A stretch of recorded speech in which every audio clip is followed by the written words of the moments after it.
दूरी हमने एक और नेता के साथ अखिलेश यादव की देखी, पल्लवी पटेल के साथ, जो कि विधायक समाजवादी पार्टी के टिकट पर ही बनी थी।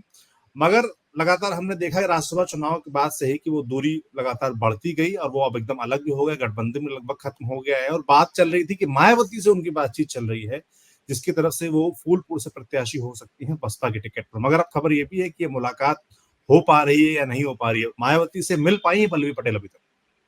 देखिए, जब मैं आपसे आज बात कर रहा हूं ना, तब तक में जो तयशुदा एक रणनीति बनी थी पल्लवी पटेल और मायावती के करीबी नेताओं के बीच में, तो इस वक्त तक पल्लवी पटेल और मायावती की मुलाकात हो जानी चाहिए थी और जो फॉर्मूला तय हुआ था उस पर मुहर भी लग जानी चाहिए थी। लेकिन अब सारी बातें फंस गई है।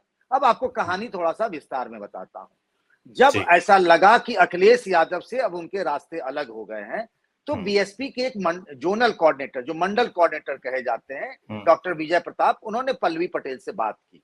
फिर पल्लवी पटेल, उनके पति पंकज निरंजन और फिर कृष्णा पटेल, जो पल्लवी पटेल की मां है, अपना दल का मेरावादी पार्टी की अध्यक्ष है, और बीएसपी के नेताओं के बीच प्रयागराज में कई राउंड की बैठक हुई। बात शुरू हुई कि अपना दल का मेरावादी यानी पल्लवी पटेल की पार्टी 5 लोकसभा सीटों पर लड़ेगी, लेकिन बीएसपी के लोग तैयार नहीं हुए। चलिए, इसके बाद 5 से 4, 4 से 3, वो सब बातें बहुत लंबी चौड़ी है, कई राउंड की बैठक हुई। नट सेल में ये बात पे फॉर्मूला बना कि पल्लवी पटेल और उनकी मां कृष्णा पटेल ये दोनों लोकसभा का चुनाव लड़ेंगी और साथ में लोकसभा की एक सीट पर होगा ये कि अपना दल कमेरावादी पार्टी के सिंबल पर चुनाव लड़ेगा वो उम्मीदवार, और वहां बीएसपी अपना कैंडिडेट नहीं देगा।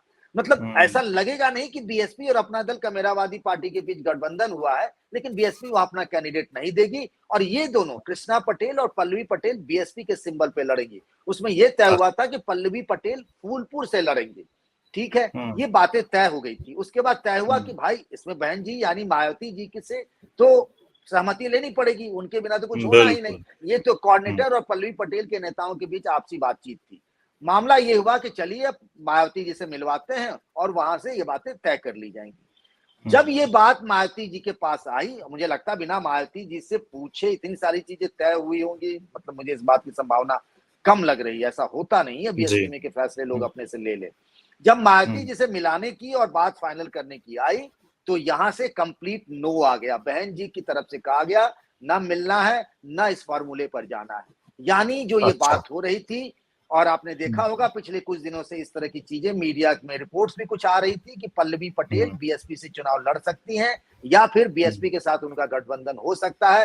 हालांकि उन्होंने बीच में 3 सीटों पर अपनी उम्मीदवारी का ऐलान कर दिया था अखिलेश यादव के साथ रहते हुए भी, कौशाम्बी, फूलपुर और मिर्जापुर।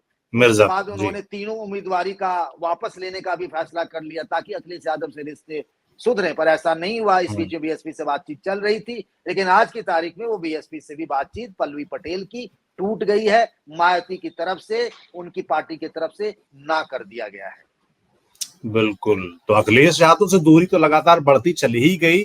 कांग्रेस की तरफ जब गेंद डाली गई तो उन्होंने साफ इनकार कर दिया कि हमसे क्या मतलब, हमसे, हमारे तो गठबंधन में आप थे भी नहीं, आप तो अखिलेश यादव के साथ गठबंधन में थे, तो आप तय करिए। और तीसरी बात जो बसपा से चल रही थी वो भी फिलहाल कामयाब होती नजर नहीं आ रही, यानी कि पल्लवी पटेल के लिए आगे लोकसभा चुनाव में तो कम से कम कह सकते हैं कि राह आसान होने वाली नहीं दिखती हाँ, है। जहां जहां अगली तक विकल्प जी की बात रही ना, तो उस मामले में अभी तो पल्लवी पटेल के हाथ खाली हैं, क्योंकि बीएसपी एक बेहतर विकल्प हो सकता था। उनको भी जरूरत थी, बहन जी को भी हो सकता है जो कुर्मी वोटरों की जरूरत हो तो पल्लवी पटेल के साथ कर लिया जाए, लेकिन ऐसा हुआ नहीं। और एनडीए वो जा नहीं सकती क्योंकि वहां पर ऑलरेडी अपना दल सोनेलाल, आशीष पटेल, अनुप्रिया पटेल है। तो अब पल्लवी पटेल क्या करेंगी?